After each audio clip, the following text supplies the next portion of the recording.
ધોરણ 7 ના વહાલા વિદ્યાર્થી મિત્રો, આજે આપણે આ વિડિયો લેક્ચરની અંદર તમારું અલંકાર પબ્લિકેશનની જે સ્વાધ્યાય પોથી આવે છે તેમાં આજે આપણે ગુજરાતી વિષયનો પાઠ નંબર 3 અમારી કામધેનુ એનું સંપૂર્ણ સોલ્યુશન આ વિડિયો લેક્ચરમાં જોવાના છીએ.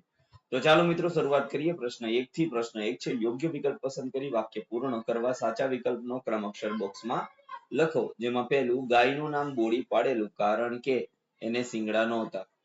બીજું, ગૌમૂત્રથી વિદ્યા વધે રોગ ન થાય. ત્રીજું, જાનવરને મમતા આપો એટલે કે, તો એમાં આવશે સી, જાનવરની પ્રેમથી સંભાળ લેવી. ચોથું, ગાય અને ભેંસ અમારા ગુજરાનનું સાધન હતું એટલે ગાય અને ભેંસથી અમારું ગુજરાન ચાલતું. પાંચમું, અમને કામધેનુની અપેક્ષા છે. અહીં કામધેનુ એટલે શું? તો એમાં આવશે ઈચ્છા અનુસાર દૂધ આપનારી ગાય. બીજું છે કૌંસમાંથી યોગ્ય શબ્દ પસંદ કરી ખાલી જગ્યા પૂરો. બોડી ગાય ગરીબડા સ્વભાવની હતી. તેનું ગાઢું દૂધ અમે પીતા. લોકો સારા નરસા પ્રસંગે બોડીનું છાણ લેવા આવતા. એકવાર બોડીને જાનવર કરડ્યું. બાએ કેટલાય ઉપાય કર્યા. ત્રીજું છે ઉદાહરણ અનુસાર બીજા શબ્દકોશના જોડકા જોડો. એમાં જુઓ, સોંગવારી તો મોંઘવારી, ઊંચી તો નીચી, લીલું તો સૂકું, સુંદર તો કુરૂપું, સફળ તો નિષ્ફળ અને અકૂળ તો અફળ તો સફળ. ત્યાર પછી નીચેના પ્રશ્નના એક બે વાક્યમાં ઉત્તર આપવાના છે. જેમાં પહેલું સમજ આધારિત પ્રશ્નો છે. જેમાં પહેલું, તમને કયું પ્રાણી સૌથી વધુ ગમે? શા માટે? તો મને સૌથી વધુ પ્રાણી ગાય ગમે છે, કારણ કે ગાયનું દૂધ આરોગ્યની દ્રષ્ટિએ શ્રેષ્ઠ છે અને ગાય આપણી માતા છે. બીજું, પ્રાણીઓની સાર સંભાળ સી રીતે લઈ શકાય? તો પ્રાણીઓને 24 કલાક પીવા લાયક પાણી ઉપલબ્ધ કરાવવું જોઈએ. પશુઓને દરરોજ સૂકો અને લીલો ઘાસચારો આપવો જોઈએ.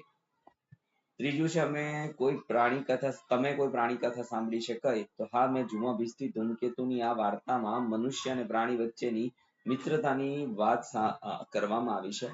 ચોથું છે, છાણિયા ખાતરની વિશેષતા જણાવો. તો છાણિયું ખાતર જમીનની ઉત્પાદકતામાં વધારો કરે. પાંચમું, તમારા ઘરમાં કોઈ પ્રાણી પાળ્યું છે કે કેમ? તે લખો. તો હા, અમે કૂતરો પાળ્યો છે. કૂતરો ઘરનું રક્ષણ કરે છે. કોનું રક્ષણ કરે છે? ઘરનું રક્ષણ કરે છે અને વફાદાર પ્રાણી છે. છઠ્ઠું, ગાયોની જુદી જુદી ઓલાદો અને તેની વિશેષતા લખો. તો ગાયોની મુખ્યત્વે 3 ઓલાદો અહીં લખીએ: કાકરેજી, ગીર અને ડાંગી. તો કાકરેજી ગાય કદમાં મોટી અને વજનમાં ભારે હોય છે. ગીર ગાય મોટી, મધ્યમ અને મજબૂત હૃષ્ટપુષ્ટ બાંધાની હોય છે. અને ડાંગી મધ્યમ કદની, રંગે કાળી અને કાબરી હોય છે. પાંચમું છે, નીચે આપેલા પ્રશ્નોના એક બે વાક્યમાં ઉત્તર લખવાના છે. તો મિત્રો અહીંથી આપણે ધીમે ધીમે સ્ક્રોલ કરતા જઈએ, જે તમારે જોતું જવાનું છે. તે પહેલા એક નાનકડી વાત કે નીચે ડિસ્ક્રિપ્શન બોક્સની અંદર એક પ્લેલિસ્ટ આપેલું છે. ત્યાંથી તમે અલંકાર પબ્લિકેશનના ધોરણ 7 ને લગતા તમામ વિષયોના સોલ્યુશન મેળવી શકો છો. તો ચાલો મિત્રો હવે સ્ક્રોલ કરતા જઈએ.